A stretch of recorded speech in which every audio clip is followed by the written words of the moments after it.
안녕하세요. 반값보험료 만들기입니다.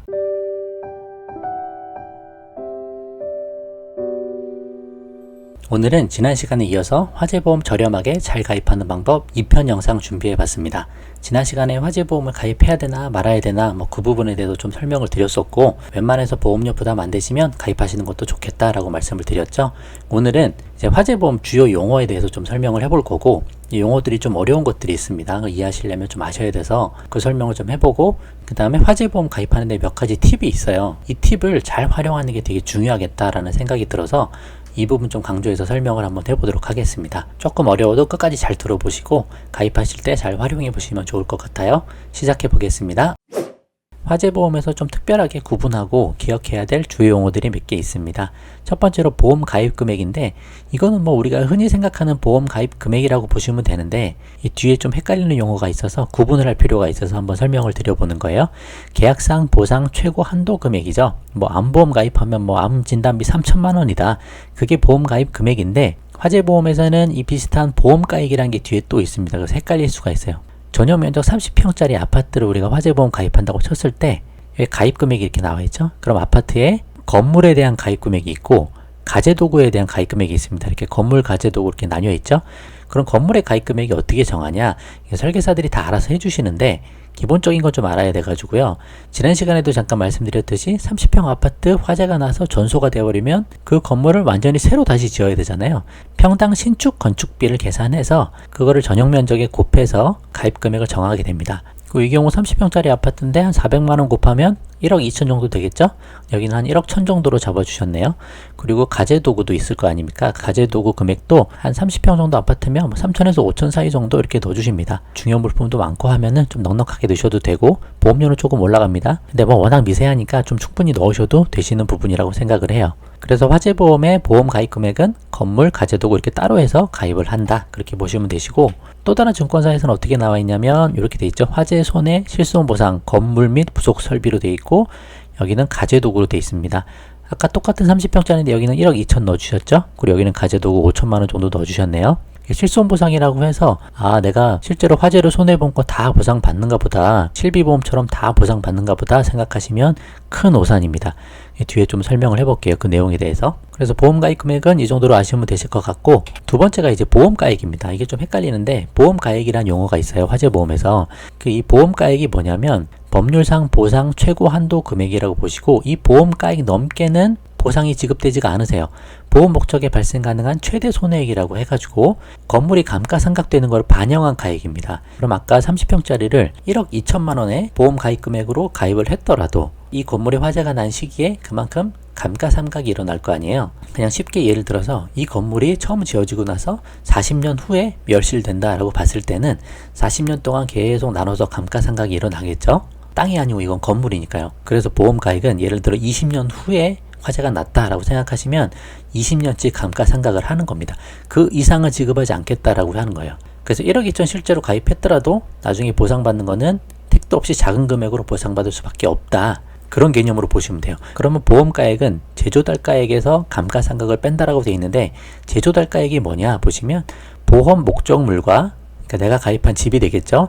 동형 동질의 신품을 제조달하는데 소요되는 금액, 이 건물을 새로 짓는 데 필요한 금액이라고 보시면 되시는 거예요. 예를 들어 평당 신축 가격이 400만 원이니 450만 원이니 그런 금액을 이야기하겠죠. 그래서 보험가액은 신축 건축물을 하나 짓는 제조달가액에서 감가되는 거, 감가상각 비용을 뺀 게 보험가액이 된다. 그리고 그 이상은 우리가 받을 수가 없다라고 하는 거죠. 그래서 그만큼 감가상각되는 것 때문에 보장이 빠지는 거를 또 보장해주는 별도 특약이 따로 또 있습니다. 그래서 그걸 우리가 가입을 또 하셔야 되는 거예요. 그 정도면 이해가 좀 되시죠? 그렇게 생각하시면 되시고, 건물 급수가 있어서 1급에서 4급까지 4급으로 갈수록 화재에 취약하다 보니까 보험료도 비쌉니다. 그래서 아파트나 주택의 연식에 따라서 급수가 나뉘고, 또 지붕, 기둥, 벽 구조에 따라서 다 달라집니다. 급수가 낮아지면 보험 가입이 안 될 수도 있는 부분이고요. 그래서 이 정도 용어만 우리가 알고 있으면 크게 문제없이 화재보험 가입을 할 수 있을 거라 생각을 해봅니다. 그러면 중요한 화재보험 가입 팁에 대해서 한번 설명을 해볼게요. 화재보험 어떻게 가입하나 좀 막막하시잖아요. 근데 제가 여러 가지 비교해 봤을 때 보장을 충실히 가입하려면 온라인 가입보다는 설계사 통해서 가입하시는 게 좋겠다라고 말씀드립니다. 많은 분들이 설계사 통해서 하는 게 좀 불편하고 내 마음대로 잘 못하니까 그냥 온라인으로 하고 싶어 하시지만 온라인 보험이 대체적으로 비싸고 효율적으로 특약 구성이 어렵습니다. 온라인이 뭐 특별히 저렴하고 보장이 좋으면 제가 온라인을 소개를 해드리겠는데 마땅히 그렇지가 않아서 물론 조금 활용할 부분이 있습니다. 그건 나중에 설명을 해볼게요. 그렇지만 대체적으로는 비싸고 효율적으로 구성이 어려우니까 설계사 통해서 하자 그렇게 말씀드리고 보험료 1만원에 최대한 보장을 채워 넣자라고 말씀을 드리겠습니다. 화재보험 중요 보장 위주로 딱 넣었을 때 1만원이 채 넘기 쉽지가 않아요. 특히 평수도 작고 뭐 건물도 좀 낮고 뭐 그러면 몇천 원이면 보장은 다 끝나거든요. 그렇다 쳐서 보험료가 5,000원이 나왔다. 그래서 5,000원짜리 보험 가입하고 싶어요. 그러면 설계사가 그거 해주시겠어요? 보험회사도 팔아야 되는 기본 보험료가 있기 때문에 한 10,000원 정도는 우리가 생각을 해야 된다. 그래서 어차피 10,000원 보험료를 내니까 거기에 우리가 넣을 수 있는 보장은 충분히 잘 넣자라고 말씀드리는 거죠. 그래서 가능하면 적립보험료를 좀 줄이시고 보장, 내가 넣을 수 있는 보장을 최대로 잘 넣어보자 라고 말씀을 드리는 부분으로 보시면 되실 것 같아요. 그렇다고 나한테 필요 없는 불필요한 보장까지 다 넣을 필요는 없고 뭐 그 부분은 차라리 적립보험료로 조금 남겨놓고 나중에 해지환급금 받으셔도 되는 부분이죠. 물론 평수 넓고 집도 좋고 막 그러면 10,000원을 조금 넘어설 수도 있습니다. 그거는 좀 감안을 하셔야 되고 또 중요한 팁은 가족 일상생활 배상 책임과 상해 후유 장애를 추가할 수 있어요. 그리고 건강 관련해서 특별히 고지 의무가 없습니다. 되게 좋은 거예요. 제가 예전에도 설명드렸듯이 저는 허리 쪽 부담보가 있어가지고 상해 후유 장애를 못 넣었거든요. 근데 그거를 화재보험에서 추가를 했습니다. 1억까지 넣을 수 있으니까 1억 넣고 가족 일배책은 제가 운전자 보험 할 때 넣으시면 된다고 말씀드렸죠. 운전자 보험이 넣으셔도 되고 아니면 화재보험을 가입하시면서 피보험자를 가족 일배책이 없으신 분을 피보험자로 해서 가입을 하시면 되죠. 그분에게 가족 일상생활 배상 책임을 넣어주셔도 되십니다. 상해 쪽 관련해서 부족했던 특약을 화재보험 가입할 때 넣어라. 이것도 설계사분한테 특별히 이야기하지 않으면 그냥 안 넣어주시는 경우도 많아요. 그래서 이거는 이야기를 우리가 특별히 하셔야 되는 거고 화재 상해 후유장애 말씀드리는 게 아니라 그냥 일반 상해 후유장애 말씀드리는 겁니다. 화재 상해는 화재로 인한 후유장애 발생했을 때만 보장을 받게 되는 거고 일반 상해 후유장애 제가 넣자고 말씀드리는 거예요. 요 세 가지 정도 팁은 우리가 꼭 잘 활용을 해보시면 좋을 것 같습니다. 그 다음으로 화재보험 가입할 때 중요한 핵심 특약 5가지 이 정도는 반드시 가입하셔야 되는 거 그리고 기타 보조 특약 필요에 따라 상황에 따라 추가하시면 되는 기타 보조 특약들 한 7가지 이 정도는 아셔야 되는 거거든요. 이거 설명하면 내용이 또 많이 길어져서 다음 시간에 따로 영상 만들어서 한번 올려볼 테니까 급하셔도 조금만 기다려 주시면 좋을 것 같아요. 그래서 오늘 영상 결론은요.